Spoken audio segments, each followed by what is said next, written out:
So, as a quick disclaimer, this video is intended for an adult audience, and in it I will discuss my experience so far as a trans woman, including changes in my sexuality. Yes, this is different from what I quote-unquote usually do, but, YouTube's slogan used to be broadcast yourself, and that's what I'm aiming for. You'll also have to excuse me for the extremely sloppy VTuber setup. I never got it fully configured when I commissioned this model when I was in college. My name is Skye. I'm a trans woman with autism. I've been on HRT for about 3 years now and have an orchiectomy surgery scheduled tomorrow. There are thousands of people out there who have already recounted their experience with their gender discovery and with feminizing HRT. That said, I think it's good for the internet to keep growing the sum total of humanity's knowledge, especially when it comes to this topic. So here's my own personal experience. I'm also making this video because I want to preserve these memories for myself.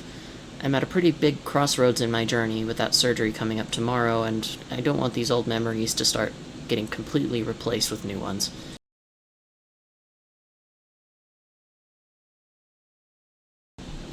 Like for many people, the COVID-19 pandemic gave me an excuse to spend a lot of time at home thinking about myself and who I am. I was 19 when I started working on figuring myself out. I'd always kept myself busy for most of my life up to this point with schoolwork, didn't really have much of a social life, and I just kept myself distracted enough that it wasn't really something I thought about much. I've always been a very analytical person. For most of my personal beliefs, I do my best to consider every perspective and adopt whichever belief is the most robust. I did this in the past with religion. Having grown up a Mormon and leaving the church at age 13, I considered the beliefs of different religious groups out there until I landed on agnostic atheism, where I sit to this day. It sounds unrelated, but I promise it's relevant. It's the same process I used to figure my gender out. Around August 2021, at the time I identified as a gay man. This offered me the opportunity to microdose femininity. I used to paint my nails, little stuff like that. I even got laser treatment to stop my facial hair from ever growing back as thick as it used to. But I eventually started to notice a pattern that stereotypically feminine stuff really resonated with me. I tended to be happier with myself and more confident. I was aware of trans people as a concept at the time and considered myself an ally, but I hadn't really thought that I might be until I made that recognition. So I gave it the rigor test. I started small, worked my way up, with the least invasive and obvious steps first. Nail painting, women's undergarments. I started dressing in skirts and tank tops around the house. I spent a lot of time in my room, and my roommates tended to leave me alone, so I had plenty of time and space to experiment. But I landed on a femboy identity for a while. But the trend continued. I eventually started trying out voice training. I felt excited and yet also peaceful, just stuffing a sports bra with socks, again just at home to mimic cleavage. The more feminine I became in my own space, the happier I was. Eventually, I called myself non-binary, an identity I dropped only a few weeks later when I realized that the next steps to becoming more feminine were to become a woman. And it was at this time that the internet introduced me to the Gender Dysphoria Bible, link in the description. And as I started to read it, the feelings I'd experienced started to make a little more sense. I eventually recognized that dysphoria was what I was feeling, that just imagining myself as a woman doing things I normally do in my day-to-day life made me happy, helped me feel at peace. The internet tells me if I want to be a woman, I already am one. I took the turn me into a girl button test online and went through it. And, the more I thought about it, it all came crashing into me at once. I started thinking about my past experiences and started to see the signs that I'd never recognized before as anything really gender-related. I never gave a rat's ass about fashion. I wore nothing but jeans and hoodies, even in the summer, from elementary through high school. I used to try and wear a shirt when I went swimming, until my parents told me that I wasn't allowed to. I hated having pictures taken of me, and I would try to avoid them at all costs. I kept thinking about my past, and, the signs kept going further back. As young as 4 years old and until about 13, almost all of my friends, with a few exceptions, were other girls. And when it stopped being socially acceptable for boys to be platonic friends with girls, I nearly stopped having a social life altogether. I hated being in the changing room at middle school. So much so that I'd show up to school wearing my gym clothes already, so I wouldn't have to change. I'd always fake the showers after running the mile every week. I thought it was just privacy related, but I just didn't belong in that space. I wanted to shave my legs from age 15 onward, but I wasn't allowed to. And it occurred to me that, eventually, that I only identified as a gay man because I desperately wanted and needed to be seen as a woman in a relationship. And at the time, that seemed like the shortest path. So, having considered all the possibilities, I decided that had to be it. I was trans. What now? Well, all of this happened during a particularly busy semester at college. I was taking 21 credit hours and balancing a part-time job working for the school around that. I came out to my parents around 4 months later, on New Year's Eve, which in retrospect was a very bad idea. I could have waited. Anyway, I got my associate's degree at the end of the semester, joined the workforce, and started saving up. It was around 3 months later that I started dating my now life partner, who identified as a trans man at the time. We moved in together, and he brought up HRT to me, told me how it saved their life. They pushed me to go and talk to my old therapist, the one who'd helped me get back on my feet after a suicide attempt in high school. I brought a document with me that I threw together talking about my experience, and he agreed that I'd probably come to the right conclusion and that HRT was probably right for me. And I'll always remember that day. As we were wrapping up the session, he told me, paraphrasing here, "Skye, I've helped other people with this before. HRT doesn't really work the same for everyone.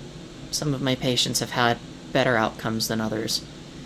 But you already have fairly feminine features, and I think you're going to be a beautiful woman." Just hearing that from someone who had been my confidant for so long did a lot for my imposter syndrome, and I really appreciated him for that.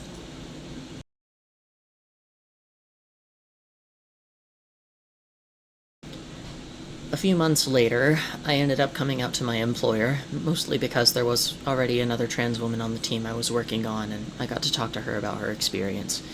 So eventually I went through with that, and eventually the news leaked to my extended family from my immediate family.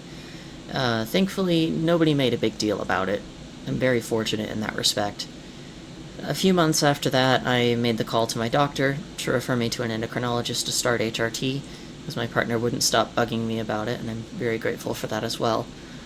I started it in August that year, and my body started taking to it almost immediately. I started with a transdermal skin patch and the anti-androgen spironolactone. And aside for a minute, I hate spironolactone. Egg.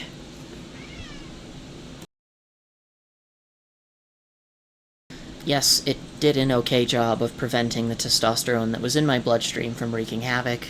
I also ended up taking way more of it than most people do. I was eventually on a dose of 300 milligrams per day. It's a diuretic, so I was left permanently dehydrated for the next few years, and I've only stopped taking it recently, since I've noticed that my estrogen is suppressing my T levels, and there's nothing to stop it from doing. End rant. My body took to estrogen almost immediately. I sometimes wonder if I have an intersex condition of some kind. I noticed my body odor disappearing, my breasts started hurting at around week 3, and by 2 months I could already see a difference, however small. The exact timeline from there is a little fuzzy. It's been 3 years now, as of last week, but I'll list off the changes that happened to me. First, I grew breasts. My bra size is 34 CD in UK sizing, according to the A Bra That Fits calculator, and they are still growing, at least from what I can tell. My body fat redistributed, like all the reading promised. I've developed a slight hourglass figure. My thighs are a little thicker than they were. The most interesting change I've noticed is that my emotions have moved from theory to reality. Before HRT, I never really felt my emotions. I knew that I should be feeling something in an emotional moment, and I did my best to act accordingly, but for the most part, they weren't really there. They're also extremely sensitive now. The only time a piece of media ever made me cry before HRT was the pacifist ending of Undertale. Now it's a weekly occurrence, even ads can get me sometimes. My sexuality also changed. I've become more attracted to women, especially other trans women, than I used to be, which makes a lot of sense, given what I said about why I identified as gay before. In a relationship and in the bedroom, I could be treated like a woman by anyone, now that I was consistently seen as one. So I identify as bi-pan today. I lost about 2 inches of height from pelvic tilt. I went from 5'9" to 5'7", which I'm honestly really happy about. I also lost a shoe size, which I didn't realize until just last week. I went shoe shopping, but that's beside the point. My body hair has slowed down its growth. It still grows on fairly thick.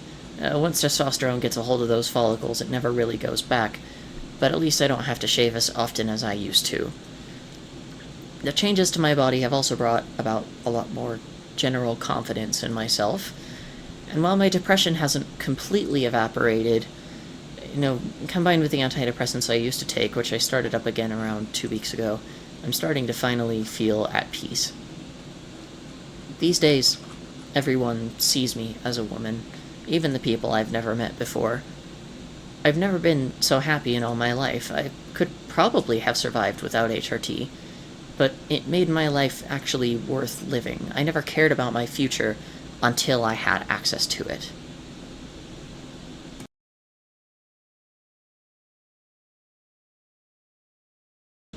So, what's next? Unfortunately, I live in the United States. Specifically, I live in a red state, and my rights are under attack by the current administration. I would love to have a vaginoplasty someday, when I have the money to afford it, but right now it is absolutely critical to me that come what may, nobody can remasculinize me. I have just about enough money and insurance to afford an orchiectomy very soon. That's the surgical removal of the testicles. My source of testosterone will be gone forever. And as for why I want the surgery, it's not just the part about the political situation here. As far as my genitals go, my testicles are the most intrusive. I can ignore the rest just fine. But when I try to ignore them, I usually end up in excruciating pain at some point, when I least expect it. This will also allow me to sit down without thinking so hard about it, which is always nice. One other cherry on top note is that when I was being raised Mormon, I was told that my life's purpose was to bring as many people as possible into the fold, including by becoming a father and raising as many children as I can afford. I never wanted to have kids anyway, and that's one of the big perks of, being sterilized, but it also offers me the unique chance to give a massive middle finger to the cult that tried to shape me into something I wasn't. The idea of quote-unquote fathering a child makes me sick to my stomach. So, yeah, that's me. That's how I ended up where I am. I don't expect this video to get a lot of traction, but if anyone has any questions, or just wants to talk about their own experience, I'll do my best to reply to any comments I get. I do reserve the right to remove hate, and yes, I know my voice is still a work in progress. Thank you. Goodbye.